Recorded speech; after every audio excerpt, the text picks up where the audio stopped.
6월 8일 오늘 만난 성경 말씀은 로마서 7장 4절에서 6절까지입니다.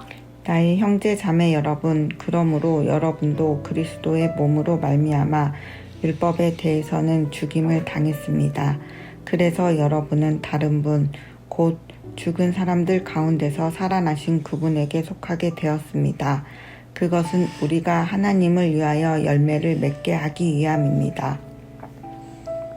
이전에 우리가 육신을 따라 살 때에는 율법으로 말미암아 일어나는 죄의 욕정이 우리 몸의 지체 안에서 작용해서 죽음에 이르는 열매를 맺었습니다.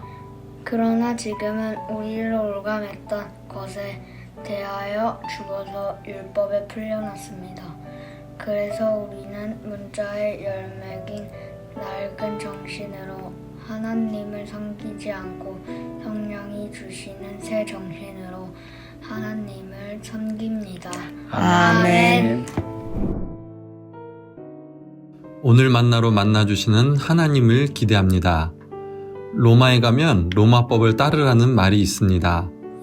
어디 가든 그곳의 관습과 문화를 존중하면서 행동하라는 의미인데요.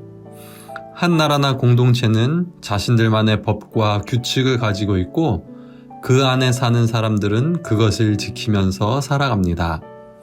이런 의미에서 법은 통치와 다스림의 의미를 가지고 있습니다.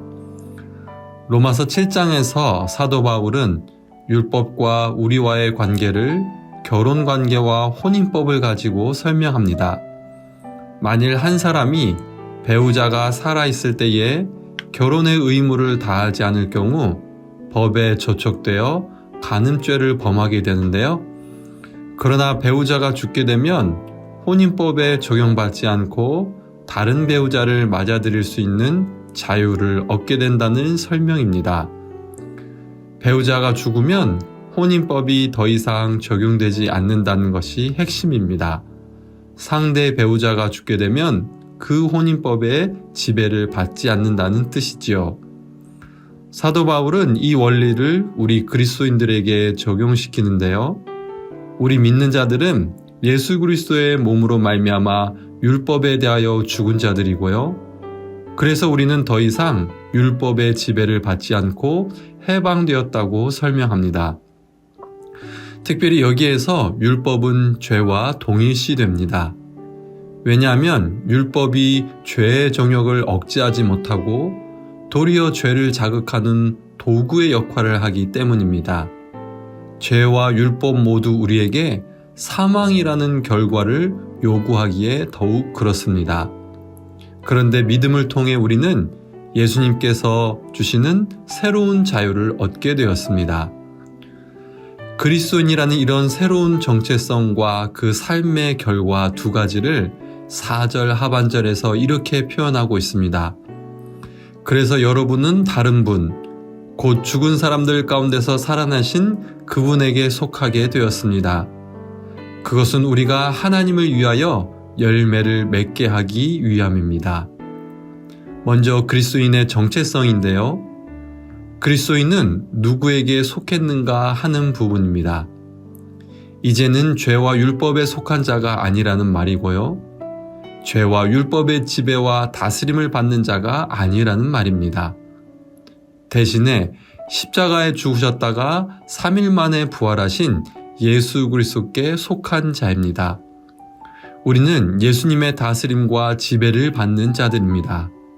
이렇게 본다면 그리스도인이란 주권이 교체된 자들입니다.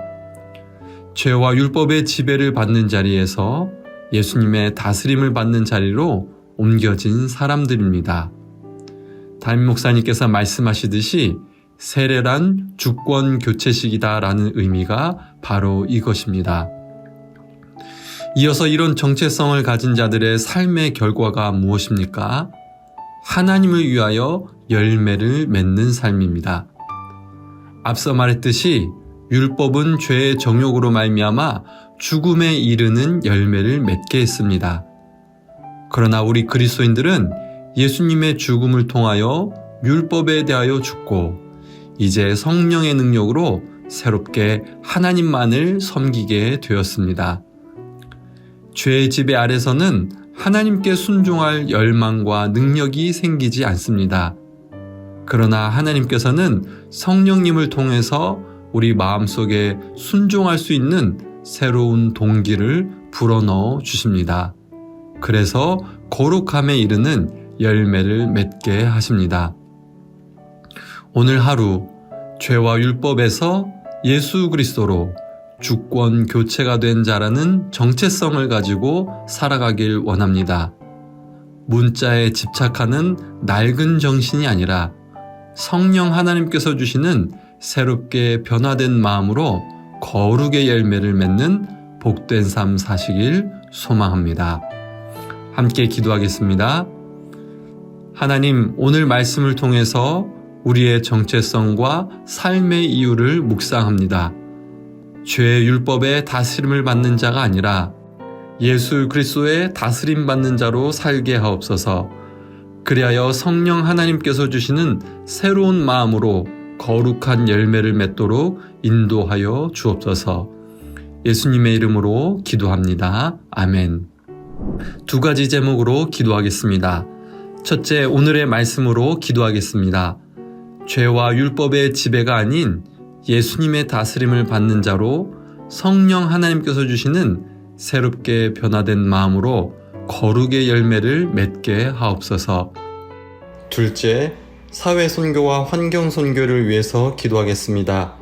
여전히 죄와 율법의 굴레 아래 살아가는 자들을 복음으로 변화시키는 우리의 섬김이 되게 하시고 우리 교회와 성도님들이 성령의 탄식에 공감하며 일상 속에서 환경 회복 실천을 이루어가게 하옵소서. 이 제목으로 기도하신 후에 개인 기도 하시겠습니다.